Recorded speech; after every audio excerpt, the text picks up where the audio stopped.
¿Qué tan emparentados están técnicamente estos dos fusiles? ¿Y por qué uno de ellos obligó a un imperio a reconstruir toda su logística de producción? 14 millones de unidades.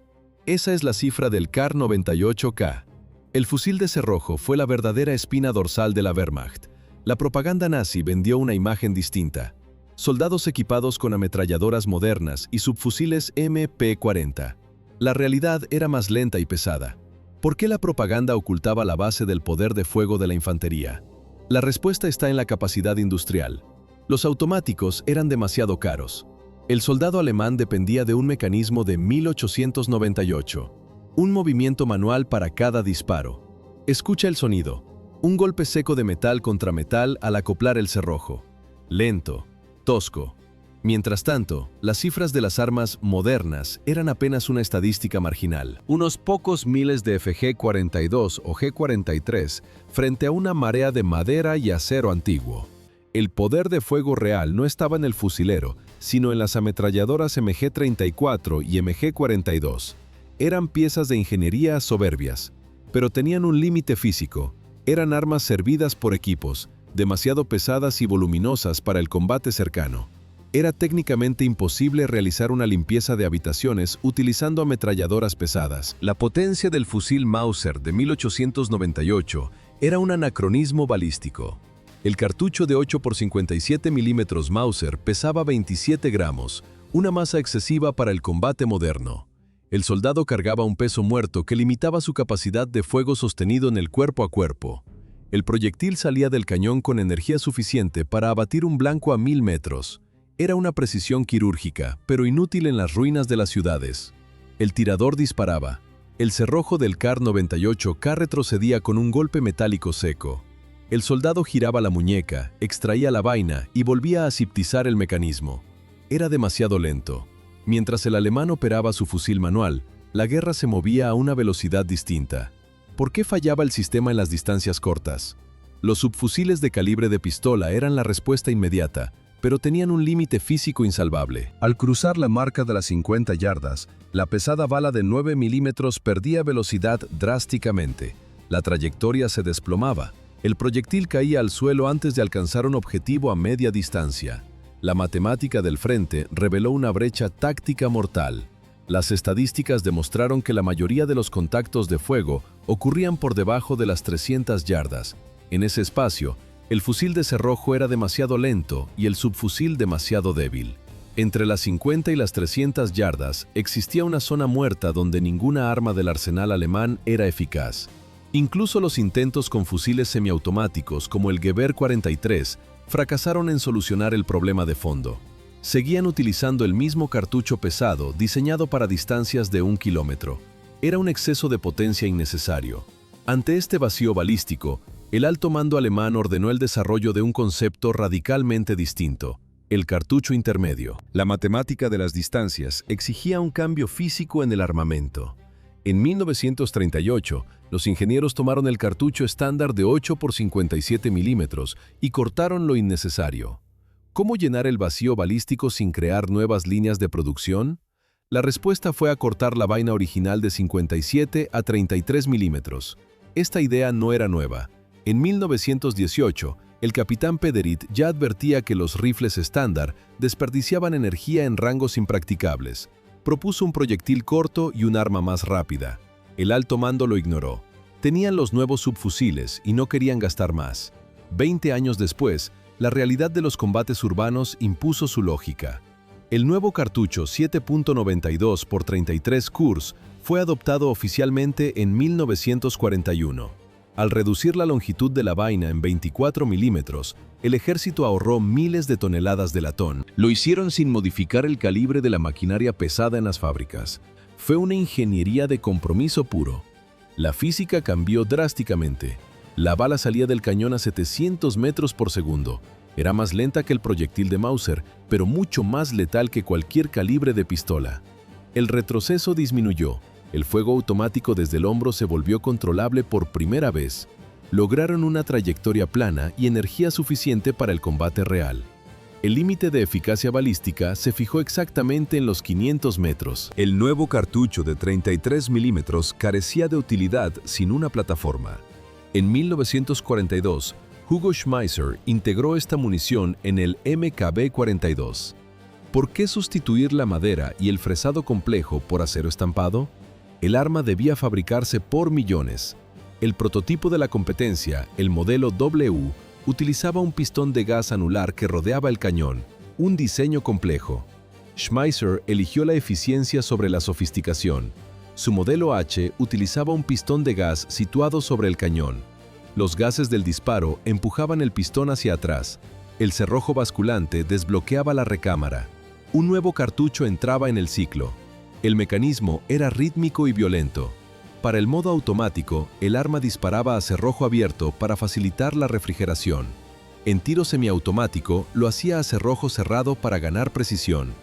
El cargador de 30 proyectiles encajaba con un chasquido metálico. Era acero estampado, fino y cortante. El sonido del metal contra el metal confirmaba que el arma estaba lista. Schmeisser diseñó el MKB-42H para una economía de guerra agotada.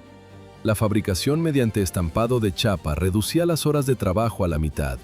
Menos fresadoras, menos operarios especializados, más fusiles en menos tiempo. A pesar de la innovación, el proyecto avanzaba con lentitud. Adolf Hitler no confiaba en el nuevo calibre. Los ingenieros trabajaban a la sombra de la indiferencia del mando supremo. El concepto era brillante, pero las líneas de montaje seguían priorizando el viejo Mauser.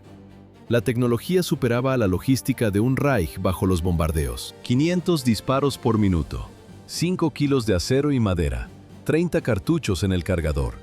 La ergonomía del STG-44 no buscaba la estética, sino la supervivencia mecánica. ¿Cómo compensar la falta de máquinas bajo las bombas? Sustituir el fresado por la estampación. El diseño priorizaba al tirador. La palanca de armar se ubicaba a la izquierda. El soldado mantenía la mano derecha en el disparador. Con la izquierda, tiraba del cierre para expulsar una vaina encasquillada. Un segundo después, el arma volvía a escupir fuego. El pistolete y la culata reforzada permitían un control total en ráfagas cortas. Era una herramienta intuitiva. La economía de guerra dictaba las formas. Una prensa golpeaba una lámina de metal. El sonido era un choque seco y metálico que se repetía en cadena. Mientras la fabricación de un solo Mauser Kar 98K consumía 14 horas de mecanizado, el nuevo fusil se ensamblaba en una fracción de ese tiempo, 3:1. Ese era el coeficiente de supervivencia industrial del Reich.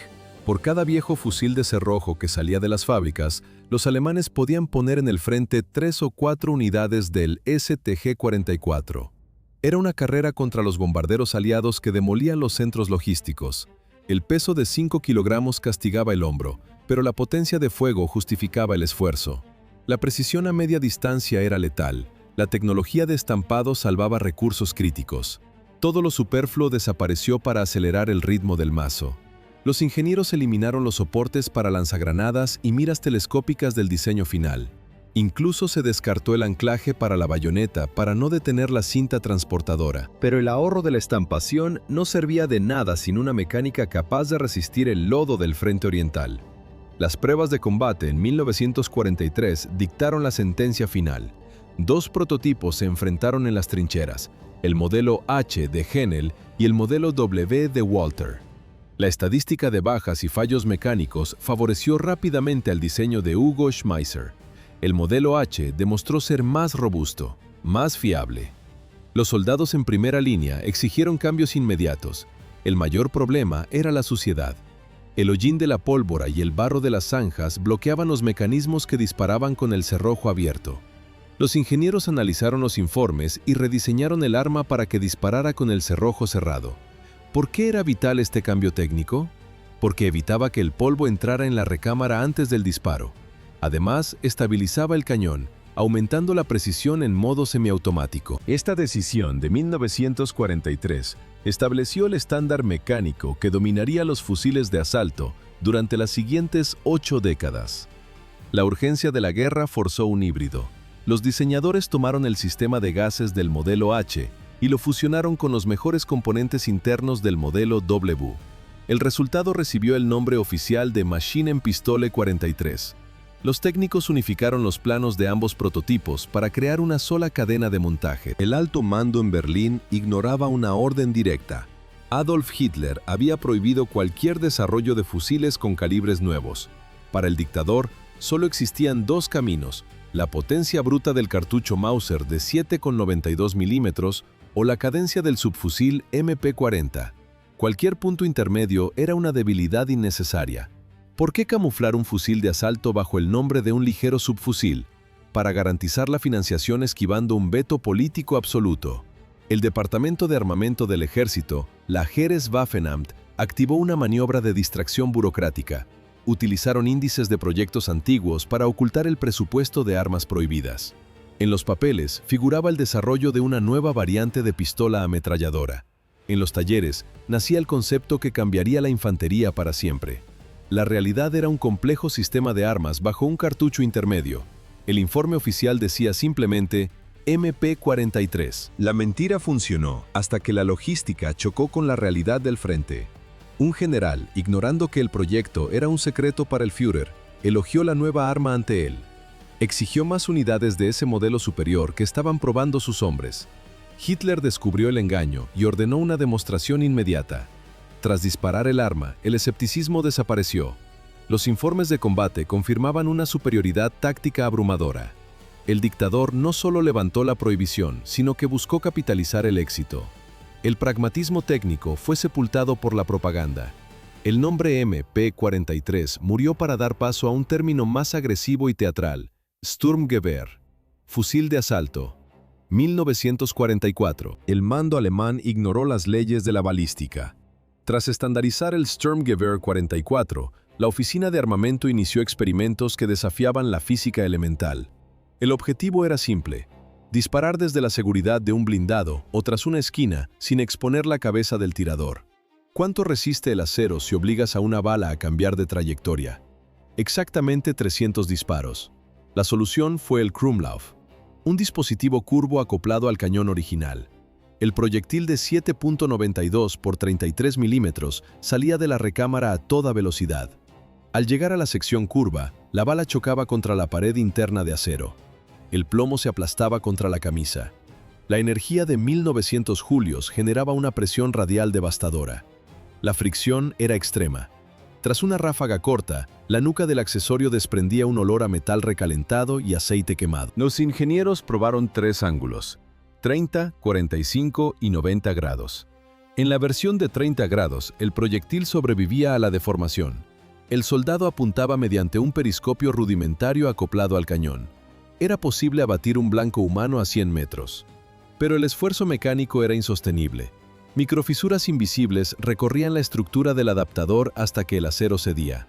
En los ángulos de 45 y 90 grados, la física se volvía caótica. La bala no se doblaba, se desintegraba dentro del codo de metal. El Sturmgewehr dejaba de ser un rifle de precisión. Se convertía en una escopeta errática que escupía fragmentos de plomo y cobre a pocos metros de distancia. La vida útil del dispositivo caía en picado. La precisión desaparecía por completo. A finales de 1944, la búsqueda de una ventaja táctica invisible llevó la tecnología en otra dirección. Los reflectores infrarrojos reemplazaron a los cañones curvos. El proyecto Vampir entró en escena.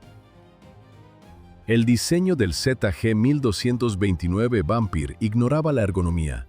Todo el sistema dependía de una tríada rígida: un emisor de infrarrojos, un visor receptor y una fuente de energía externa. El soldado montaba el pesado proyector sobre el receptor del fusil STG-44. Una lente de cristal oscuro dominaba la silueta del arma. En la oscuridad total, la lente emitía un tenue resplandor rojizo, invisible para el ojo humano, pero delator para cualquier sensor enemigo. ¿Cómo asegurar la energía del proyector en condiciones de combate? Los ingenieros colgaron una batería de plomo de 13 kilogramos a la espalda del tirador. Este acumulador representaba exactamente un tercio de la carga de combate estándar de un infante alemán. El despliegue era un caos de cables. Los conductores de corriente bajaban por los hombros y cruzaban el pecho del soldado hasta conectarse con el fusil. Cada movimiento quedaba limitado por la tensión del cableado. La movilidad se sacrificó por una visión artificial de entre 70 y 200 metros.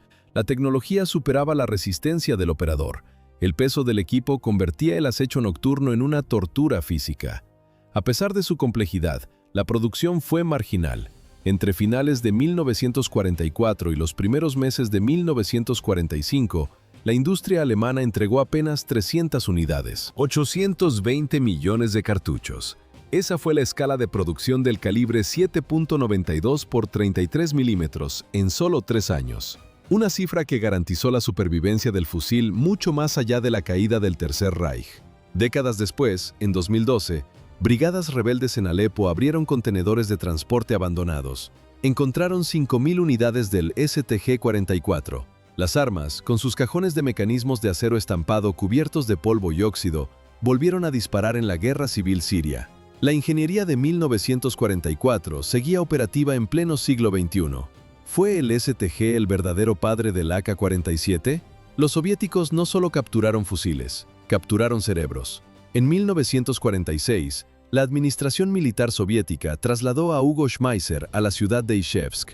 El diseñador principal del STG pasó 6 años trabajando para la industria armamentística de la URSS. Mientras tanto, Mikhail Kalashnikov finalizaba su diseño. Las similitudes externas son evidentes: el cargador curvo y el uso masivo de chapa estampada para acelerar la producción. Sin embargo, Kalashnikov siempre sostuvo que su inspiración técnica provenía del M1 Garand estadounidense. El legado alemán no fue una copia directa de planos, sino la transferencia forzosa de una doctrina industrial entera. Los patentes, los dibujos técnicos y los científicos se convirtieron en trofeos de guerra intelectuales. La URSS absorbió la capacidad de fabricar armas automáticas ligeras de forma masiva y barata. Los documentos soviéticos de la época nunca detallaron la autoría compartida.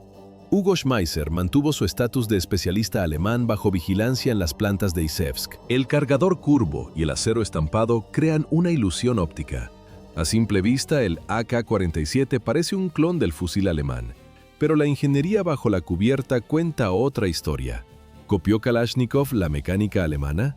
El diseño interno demuestra lo contrario: diferentes nodos de cierre y pistones de gas distintos.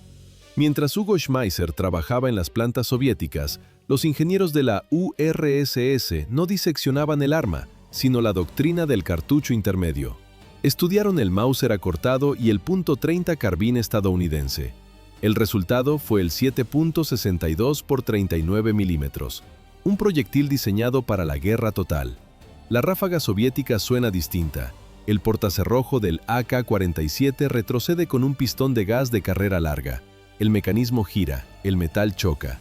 Escucha el tableteo seco del cierre rotativo al encajar en la recámara. El STG-44 utilizaba un sistema de cerrojo oscilante, una solución técnica completamente diferente. El fusil alemán fue el mapa, pero no el motor. El primer paso hacia la estandarización no fue el fusil de asalto.